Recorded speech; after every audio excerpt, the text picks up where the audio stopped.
Então, pessoal, dando continuidade à nossa segunda parte da aula de hoje. Então, é importante, né, no âmbito dos vícios de consentimento, no âmbito das manifestações da vontade da pessoa, no âmbito interno, né? Porque quando a gente fala vício de consentimento, nós estamos falando algo dentro da pessoa, né? Naquela intenção da pessoa em celebrar o negócio jurídico. Então, enquanto no erro, né, o agente se enganou sozinho, né, houve um equívoco, uma ignorância. Lembre-se, pessoal, quando a gente fala erro em vício de consentimento, remetam à ignorância, né? A pessoa se enganou sozinha. Por outro lado, né, no âmbito dos vícios de consentimento, no dolo, eu não estou falando aqui no dolo que remete a uma conduta penal, né, dos tipos penais. Estamos falando no âmbito cível. Pode haver repercussões na esfera penal, mas não é o nosso objetivo da aula. Então, enquanto no erro o agente, né, por ignorância, se enganou sozinho, no dolo foi induzido, houve uma indução. Então, muitas vezes pode acontecer ao mesmo tempo, né? Por ignorância, mas ao mesmo tempo por ser induzido ao erro. Mas aí há uma preponderância do dolo quando há essa indução, né? Por exemplo, quando eu dei o exemplo lá da bota de couro sintético, mas que na verdade a pessoa queria o couro de animal. O lojista lá não teve má fé de vender aquele produto. Ou o joalheiro, né, ele não teve a má fé de vender o relógio de cobre, mas tendo em vista que houve a vontade de ser de ouro. E a pessoa não alcançou essa vontade, se enganou. É diferente quando uma pessoa vende um relógio sabendo que ele é de cobre, né, sabendo que é uma bijuteria, iludindo, né, o comprador, fazendo ele acreditar que aquilo ali é uma joia e não uma bijuteria. Não sei se eu dei o exemplo certo de joia e bijuteria, né? Porque tem bijuterias que são consideradas joias. Enfim, mas vocês entenderam. O dolo, né, nada mais é senão um erro provocado pelo terceiro. Então, um terceiro, né, ele causou, né, um equívoco, né, ele comprometeu, né, a manifestação de vontade no âmbito da situação em que se celebrou o negócio jurídico.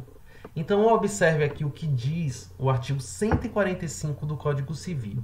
São os negócios jurídicos anuláveis por dolo quando este for a sua causa. Então, a causa principal do negócio jurídico, por exemplo, é comprar um relógio de ouro. Não é um elemento acessório, não é um brinde, né? Não é um brinde. Por exemplo, eu comprei um carro, né? E aí, como brinde, vem um relógio de ouro, mas vem um relógio de cobre. Eu vou anular a venda do carro, porque tem essas promoções, né?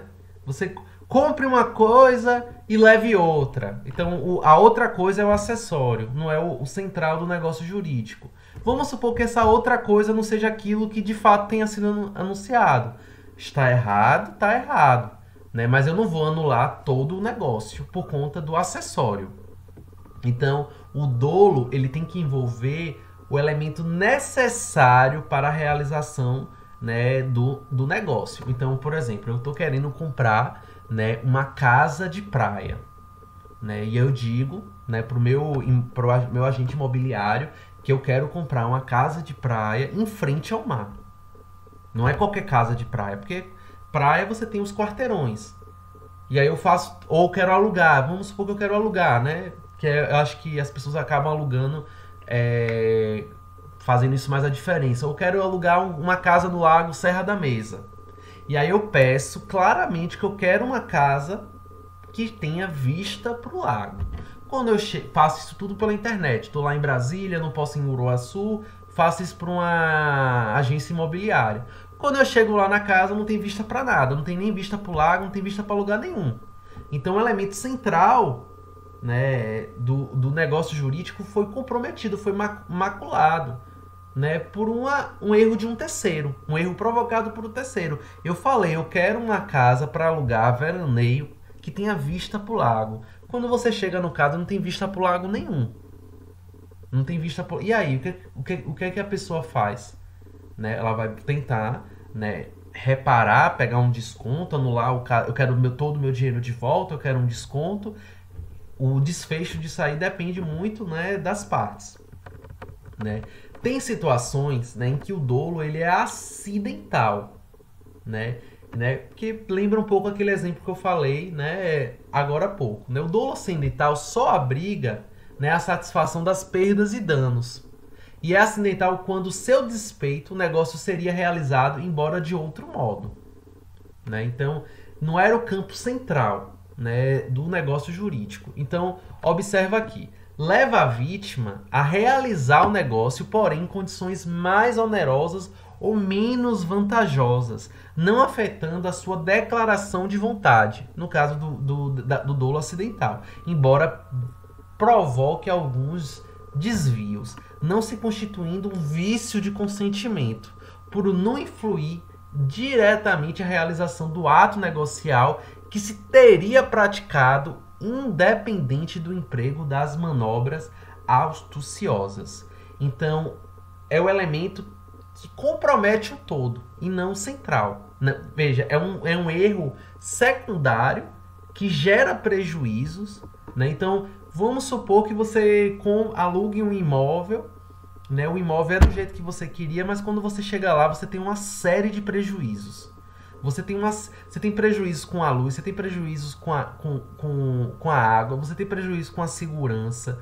Então, tornou demasiadamente mais oneroso por conta dessas situações, né, em que houve um erro de terceiro, né? Houve um ato de um terceiro que prejudicou não o aluguel da casa. A casa está lá alugada, tem os cômodos, a quantidade de banheiro que a pessoa quis, mas as situações que estão para estar naquela casa por uma temporada gerou uma série de prejuízos à pessoa. Ela pode provocar, despertar, né, no inquilino um interesse em buscar recuperar as perdas e danos e não necessariamente anular, né, o negócio jurídico como um todo.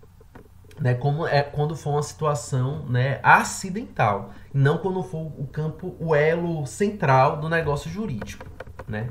Existem, né, situações em que há um dolo negativo, em que a pessoa se silencia. Né? Ela omite, há uma omissão de informações. A pessoa sabe que tem alguns defeitos, a pessoa sabe que vai causar prejuízo e ela prefere não falar nada para não perder o negócio. Então, nos negócios jurídicos que são bilaterais, ou seja, que demanda a manifestação de vontade de ambas as partes, o silêncio, quando ele é intencional de uma das partes a respeito de fato ou de qualidade que outra parte haja ignorado, constitui, né, uma omissão dolosa, provando-se que sem ela o negócio jurídico não teria celebrado. Então, por exemplo, eu quero comprar um touro. Eu quero comprar um touro porque eu quero que as minhas vacas, né, se reproduzam e aquele touro que tem a raça que eu quero, né, enfim, né, promova, multiplique a prole das minhas vacas. Quando você compra lá o touro bonito, né, parece que ele é o mais fértil possível, quando ele chega lá, ele é infértil. E a pessoa sabia que ele era infértil.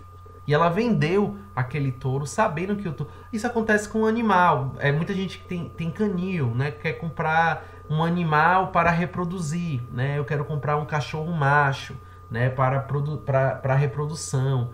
Quando chega lá, o cachorro está infértil. Né? Então e aí a pessoa sabia disso e vende. Né?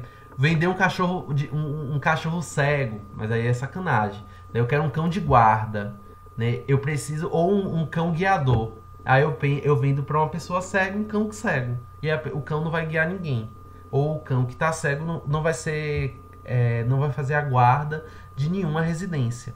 Então, a pessoa sabia que o animal era cego e vendeu. Sabia que o animal era infértil e vendeu mesmo assim. Então, qual é o objetivo de você anular esse negócio jurídico? A proteção da boa-fé objetiva.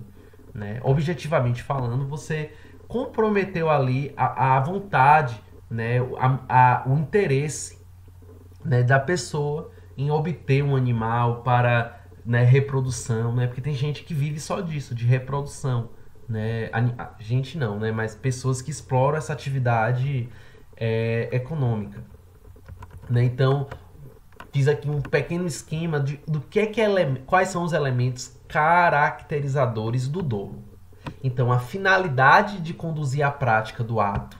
Então, tem que ter uma finalidade de causar prejuízos. Né? A gravidade dos artifícios utilizados. Então, não pode ser uma coisa supérflua. Né? Não pode ser, eu comprei um animal, mas ele, quando eu vi, ele tem eu queria um cachorrinho de olho azul. Quando eu cheguei, um tem um olho azul, outro tem um olho é azul, outro é verde. Eu quero devolver o cachorro. Porque tem gente que compra animal em pet shop. Né? Isso aí é uma coisa besta, né? Uma coisa é o animal não ser fértil, você está comprando só com aquele propósito. Né? Então tem que ser algo grave. Né? Tem que ser algo muito grave. Né? Ser a causa determinante da declaração de vontade. E aí, estando viciada, há um vício, né, da manifestação de vontade. Ser realizado pela outra parte do negócio ou seu procurador. Então, há aquele dolo que às vezes não é provocado por um terceiro. Né? E não, por exemplo, o dono do negócio, do estabelecimento, mas pelo seu representante ou pelo seu empregado. Mesmo assim, pode ser anulável. Pode ser anulável. Né? Por parte contrária, quem o dolo se aproveite tenha ciência dele ou devesse ter. Então, a pessoa devia ter ciência. Né? Seja a própria pessoa, o responsável pelo negócio jurídico, ou o seu representante, ou um terceiro, né, que se aproveita, né, tendo ciência, né, ou devendo ter ciência, né, daquela situação. Né? Então, nessas 4 situações, estando conjuntas, né, não é ou uma ou outra, elas todas devem estar inseridas ao mesmo tempo.